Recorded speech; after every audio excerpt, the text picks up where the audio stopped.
उत्तराखंड के चंपावत जिले से एक बेहद हृदय विदारक खबर सामने आ रही है, जिसे देखते हुए यही कहा जा सकता है कि नियति का क्रूर चक्र कब कैसे रंग दिखाई, इसके बारे में कोई तनिक भी अंदाजा नहीं लगा सकता है। मामला चंपावत जिले के लोहाघाट क्षेत्र का है, जहां एक और तो बेटी शादी के मंडप में बैठी थी, वहीं उसके पिता अस्पताल में अपनी अंतिम सांसें गिन रहे थे। इससे पहले कि बेटी की शादी संपन्न होती, उसके 7 फेरे लेने से पहले ही पिता ने अस्पताल में दम तोड़ दिया। वो तो कन्यादान कर रहे दुल्हन के ताऊ ने सूझबूझ का परिचय देते हुए इस हृदय विदारक घटना की भनक किसी को भी नहीं लगने दी, अन्यथा शादी के मंडप में ही मातम पसर जाता। दुल्हन की विदाई के बाद उसके पिता की मौत की खबर अन्य परिजनों को दी गई। यहाँ तक कि दुल्हन को तो उसके पिता की मौत की खबर ससुराल में पता चली। इस तरह बेटी की डोली उठने के बाद शादी वाले घर से उसके पिता की अर्थी उठानी पड़ी।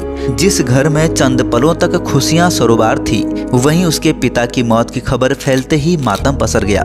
इस दुखद घटना से न केवल परिजनों में कोहराम मचा हुआ है, वहीं समूचे क्षेत्र के लोग भी नियति के इस क्रूर चक्र से स्तब्ध हैं। अभी तक मिली जानकारी के अनुसार चंपावत जिले के लोहाघाट क्षेत्र के सुई पऊ गांव के शिमला तोक निवासी दीपक चंद्र जोशी की सबसे छोटी बेटी सुनीता की शादी रविवार को देवीधुरा के किमाड़ गांव निवासी हरीश चंद्र जोशी के बेटे निर्मल से तय हुई थी। पूरा परिवार शादी की तैयारियों में हर्षोल्लास से जुटा हुआ था कि इसी बीच नियति ने अपना क्रूर पासा फेंका।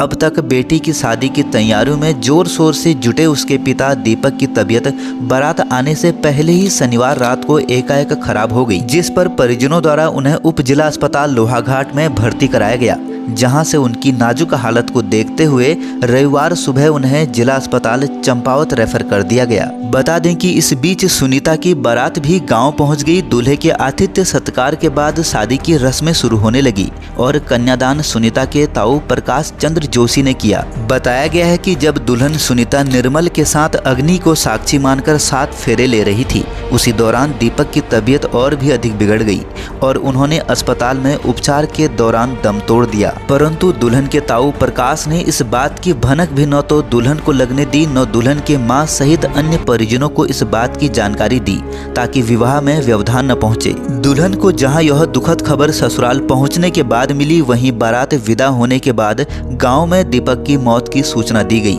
जिससे परिवार के साथ ही गांव में कोहराम मच गया। खास तौर पर बेटी की विदाई के पश्चात एकाएक पति का शव सामने आ जाने से सुनीता की मां पुष्पा एकाएक बेसुध हो गई। इस हृदय विदारक दृश्य ने वहां मौजूद हर शख्स की आंखें नम कर दी। बीते सोमवार को गमगीन माहौल में दीपक का अंतिम संस्कार रामेश्वर घाट में किया गया। बने रहिए पहाड़ से मैदान की हर खबर के लिए देवभूमि दर्शन के साथ।